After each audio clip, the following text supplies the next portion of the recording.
Salut, prieteni! Astăzi vom pregăti împreună plăcințele cu brânză de vaci. Pentru aceasta avem nevoie de următoarele ingrediente. Brânză de vaci, am tăiat în ea mărari, 4 ouă, făină de grâu,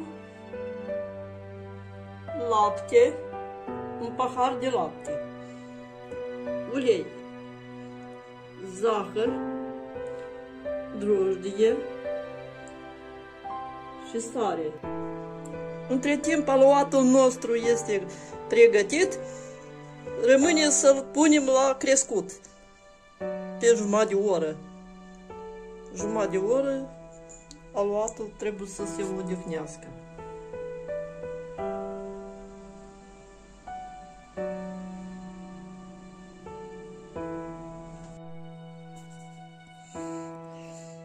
Aluatul nostru este gata de pregătit plăcințelele.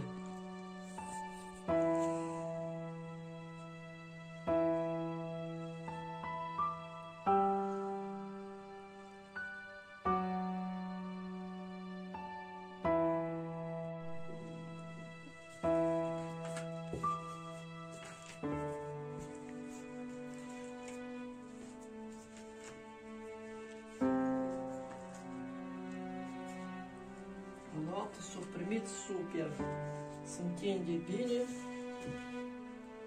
foarte bine se întinde aluatul, s-a primit super.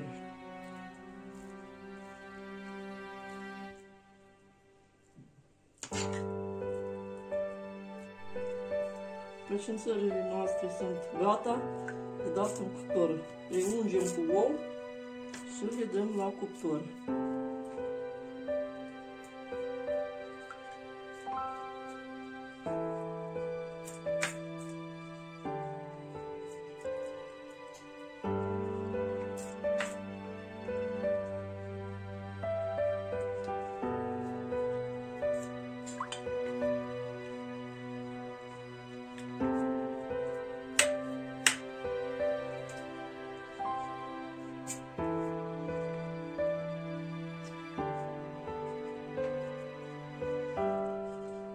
Gata de dat în cuptor.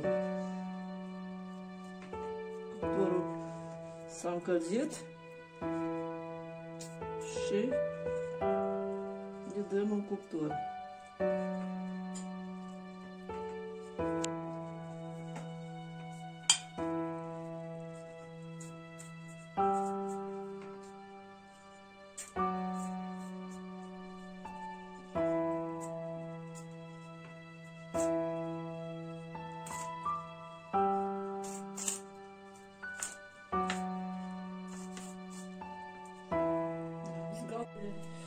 Sunt gata de dat în cuptor.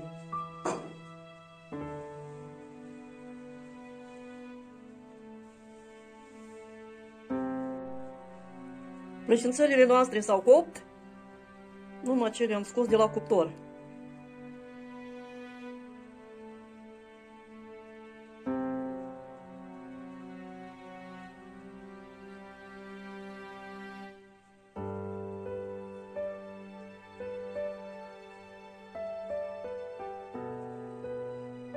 S-au primit foarte bune, rumene, frumoase.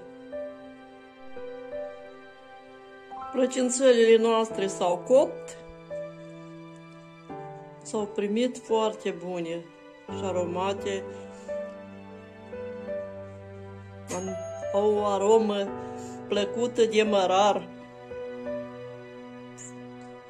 mult căluți, puhabe și gustoase, plăcinte ca la bunica.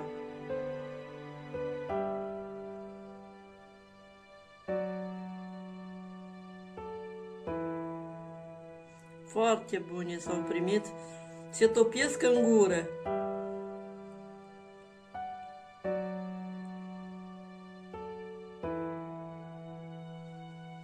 Plăcinte cu brânză și mărar.